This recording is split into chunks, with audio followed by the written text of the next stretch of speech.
السلام علیکم۔ آج منگل ہے، اپریل کی 20 تاریخ۔ پاکستان میں اس وقت شام کے 7، بھارت میں 7:30، اور یہاں ہمارے اسٹوڈیوز کی گھڑیوں میں صبح کے 10 بج رہے ہیں۔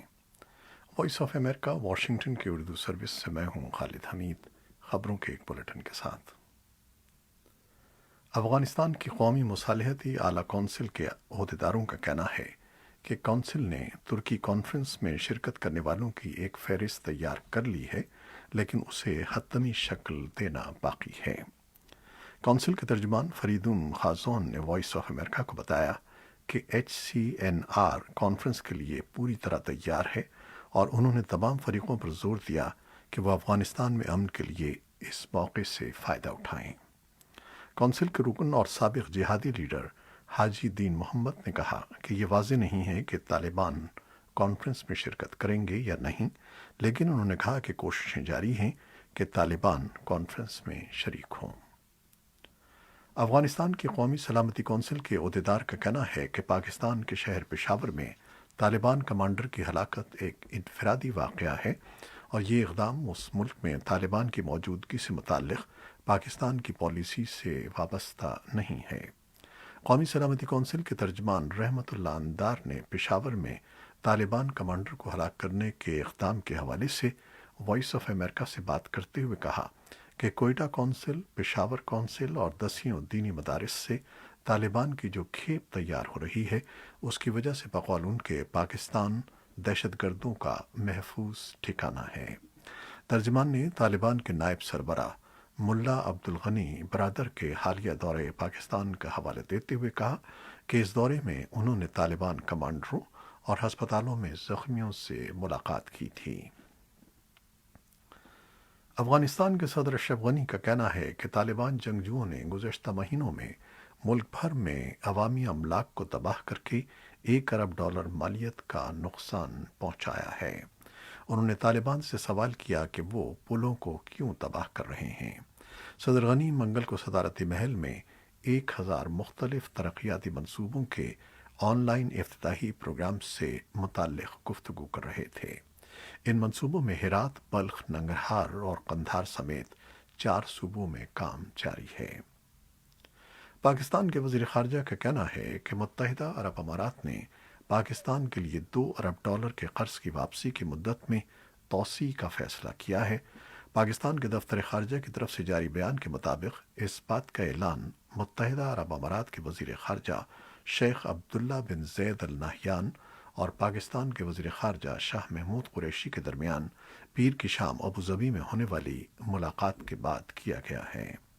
یاد رہے کہ پاکستان کو ابوظبی فنڈ سے ملنے والے $2 ارب امدادی قرض کی ادائیگی 19 اپریل سن 2021 تک کرنا تھی، لیکن اب متحدہ عرب امارات نے اس کی ادائیگی کی مدت میں توسیع کر دی ہے۔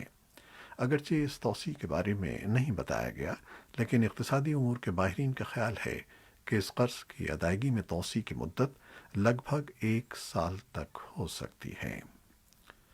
پاکستان میں وفاقی حکومت اور کالعدم تنظیم تحریک لبیک پاکستان کے درمیان معاملات طے پا گئے ہیں، جس کے مطابق قومی اسمبلی میں فرانسیسی سفیر کی ملک بدری کی قرارداد پیش کی جائے گی، اور تحریک لبیک لاہور میں اپنے مرکز مسجد رحمت للعالمین سمیت ملک بھر سے دھرنے ختم کر دے گی۔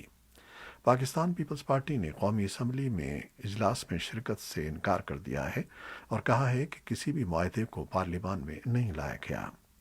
پاکستان کے وزیر داخلہ شیخ رشید احمد نے کہا ہے کہ حکومت اور تحریک لبیک پاکستان کے درمیان طویل مذاکرات کامیاب ہو گئے ہیں۔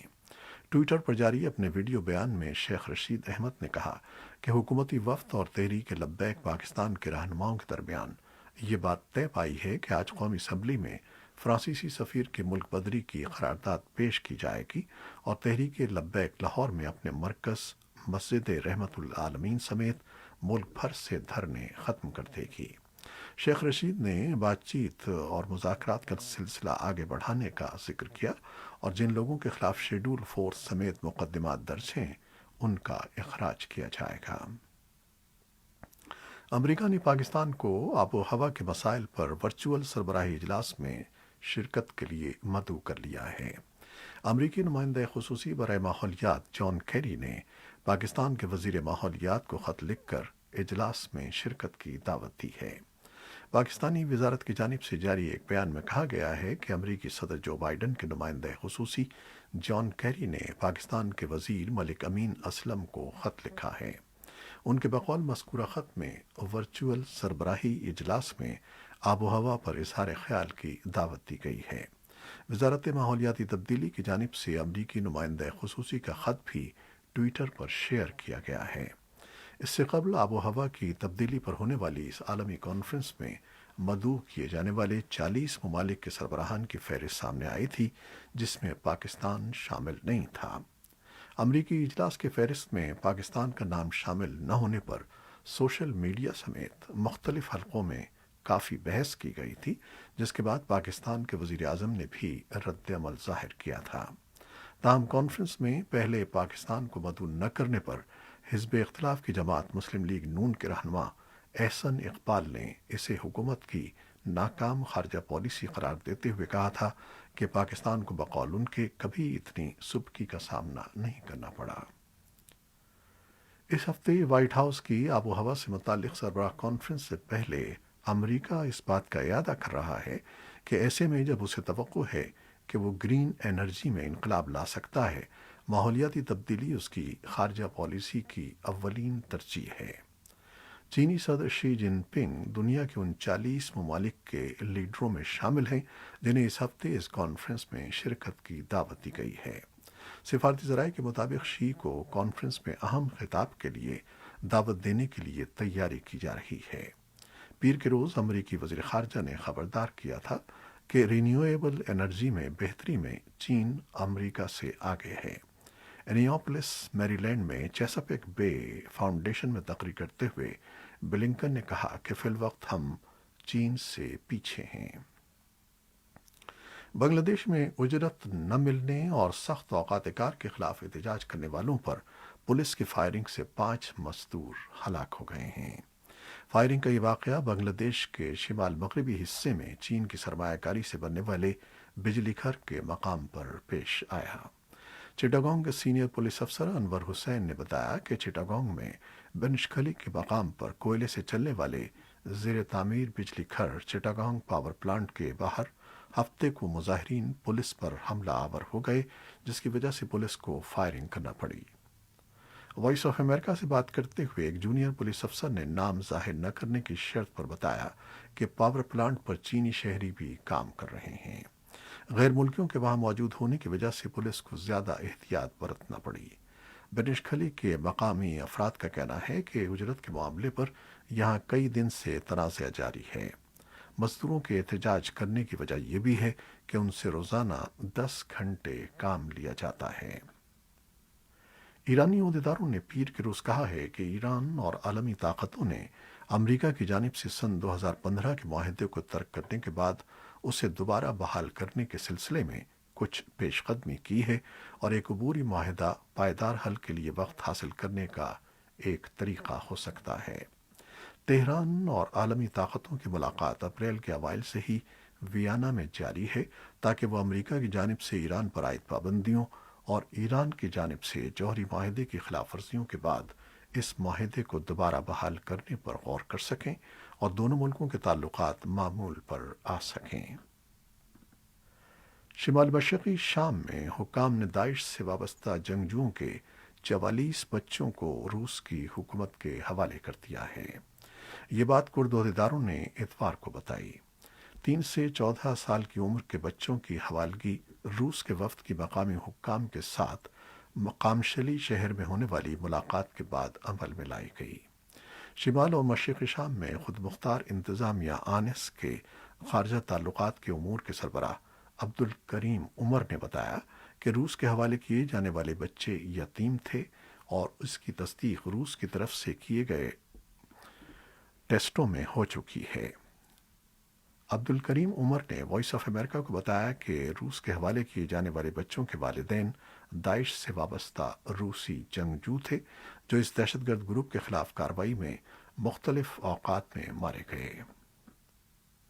ہیومن رائٹس واچ نے کہا ہے کہ چین ملک کے مغربی سنکیانگ خطے میں یہ غور اور دیگر مسلمانوں کے خلاف انسانیت سوز جرائم کا ارتکاب کر رہا ہے۔ پیر کے روز جاری کی گئی ایک رپورٹ میں انسانی حقوق کے علمبردار نے کہا ہے کہ چینی قیادت دیگر جرائم کے علاوہ وسیع پیمانے پر نظر بندی، تشدد اور ثقافتی جبر کی منظم پالیسیوں کی ذمہ دار ہے۔ ہیومن رائٹس واچ کی چین میں ڈائریکٹر صوفی رچرڈسن نے ایک بیان میں کہا کہ چینی حکام نے منظم طریقے سے ترک مسلمانوں، ان کی زندگیوں، ان کے مذہب اور ثقافت کو ظلم و ستم کا نشانہ بنایا ہے۔ بیجنگ کا کہنا ہے کہ وہ پیشہ ورانہ تربیت اور انتہا پسندی کی روک تھام کر رہا ہے۔ چین کی حکمراں کمیونسٹ پارٹی کے ترجمان نے پیر کو ان الزامات کو مسترد کر دیا جن کے مطابق بیجنگ نے خطے میں نسل کشی یا انسانیت کے خلاف جرائم کا ارتکاب کیا ہے۔ انسانی حقوق کے علمبردار گروپوں کے مطابق چین کی جانب سے سنکیانگ میں سیکیورٹی مہم کے آغاز کے بعد 1 ملین سے زیادہ افراد کو حراست میں لیا گیا ہے۔ چین سنکیانگ میں بین الاقوامی مبصرین کو رسائی دینے سے انکار کرتا ہے۔ اور اب کورونا وائرس سے متعلق کچھ خبریں۔ امریکی صدر جو بائیڈن نے امریکا میں تمام بالغ افراد کے لیے جس روز ویکسینیشن کی فراہمی کی تاریخ مقرر کی تھی، اسی دن وائٹ ہاؤس کی کووڈ-19 ریسپانس ٹیم نے سلامتی، افادیت اور ویکسین کے حصول میں آسانی کی یقین دہانی بھی کرائی تھی۔ وائٹ ہاؤس کے کووڈ-19 کے لیے سینئر مشیر اینڈی سلیوٹ نے اپنے ٹویٹر اکاؤنٹ پر پیر کو ویکسینیشن ڈے کہا، کیونکہ یہ وہ دن ہے جب 16 سال اور اس سے زیادہ عمر کا ہر امریکی ہر ریاست اور علاقے میں ویکسین حاصل کر سکتا ہے۔ وائٹ ہاؤس کی ورچوئل بریفنگ کے دوران سلیوٹ نے کہا کہ پیر کے روز سے تمام امریکیوں میں سے 90% افراد کے لیے ویکسین حاصل کرنے کا مقام 5 میل کے اندر ہونا چاہیے، اور ہر ایسے مرکز پر ویکسین کی کافی مقدار بھی موجود ہے جس سے ہر فرد کے لیے پہلی خوراک دستیاب ہو سکے گی۔ امراض کے روک تھام کے امریکی مراکز کی ڈائریکٹر روشیل والنسکی نے کہا ہے کہ امریکہ کو اس وقت وبائی مرض کے ایک پیچیدہ مرحلے کا سامنا ہے۔ انہوں نے کہا کہ روزانہ اوسطاً 67,400 سے زیادہ نئے کیسز سامنے آ رہے ہیں، جو ایک ماہ قبل کے مقابلے میں زیادہ ہیں جب نئے کیسز کی اوسطاً تعداد 50,000 تھی۔ صدر کے chief medical adviser doctor Anthony Fauci نے ویکسین لینے سے ہچکچاتے ہوئے لوگوں کو مخاطب کرتے ہوئے کہا ہے کہ ایسے حقیقی اعداد و شمار دستیاب ہیں جن سے معلوم ہوتا ہے کہ ویکسین محفوظ اور مؤثر ہے۔ انہوں نے ویکسینیشن کو حالات کو معمول پر لانے کی جانب رواں شاہراہ قرار دیا اور کہا کہ ہر روز زیادہ سے زیادہ افراد کے ویکسین لینے سے قومی زندگی کے معاملات قریب سے قریب تر ہوتے جائیں گے۔ ہانگ کانگ نے کورونا وائرس کی نئی قسم کے کیسز سامنے آنے کے بعد بھارت، پاکستان اور فلپائن سے پروازوں کو معطل کرنے کا اعلان کر دیا ہے۔ حکام نے ایک بیان میں کہا ہے کہ 20 اپریل سے 2 ہفتوں کے لیے مذکورہ ممالک سے پروازوں کو معطل کر دیا جائے گا۔ حکومت کا کہنا ہے کہ گزشتہ 14 دنوں میں ہانگ کانگ میں بیرون ملک کئی قسم کے کیسز سامنے آئے ہیں، جس کے بعد مذکورہ تینوں ملکوں کو کورونا درجہ بندی کے انتہائی خطرناک ممالک میں شامل کیا گیا ہے۔ اتوار کو ہانگ کانگ شہر میں 30 نئے کیسز رپورٹ ہوئے تھے، جس میں سے 29 بیرون ملک سے آنے والوں کے تھے۔ ہانگ کانگ میں کیسز کی یہ تعداد 15 مارچ کے بعد یومیہ کیسز کی سب سے بڑی تعداد تھی۔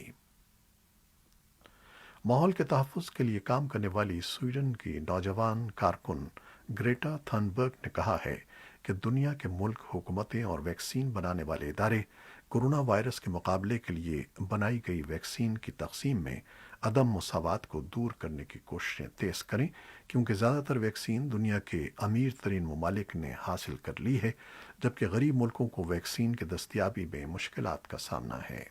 خبر رساں ادارے ایسوسی ایٹڈ پریس کے مطابق پیر کے روز ان کا یہ بیان ایسے وقت میں سامنے آیا ہے جب ورلڈ ہیلتھ آرگنائزیشن نے اعلان کیا ہے کہ گزشتہ ہفتے دنیا بھر میں کورونا وائرس کے 5.2 ملین نئے کیسز سامنے آ چکے ہیں۔ اقوام متحدہ کے ادارے برائے صحت کے مطابق یہ کسی بھی ایک ہفتے میں کورونا وائرس کے سامنے آنے والے کیسز کی سب سے بڑی تعداد ہے۔ امریکہ کی جان ہاپکنز یونیورسٹی کے اعداد و شمار کے مطابق دنیا بھر میں کورونا وائرس کیسز کی مجموعی تعداد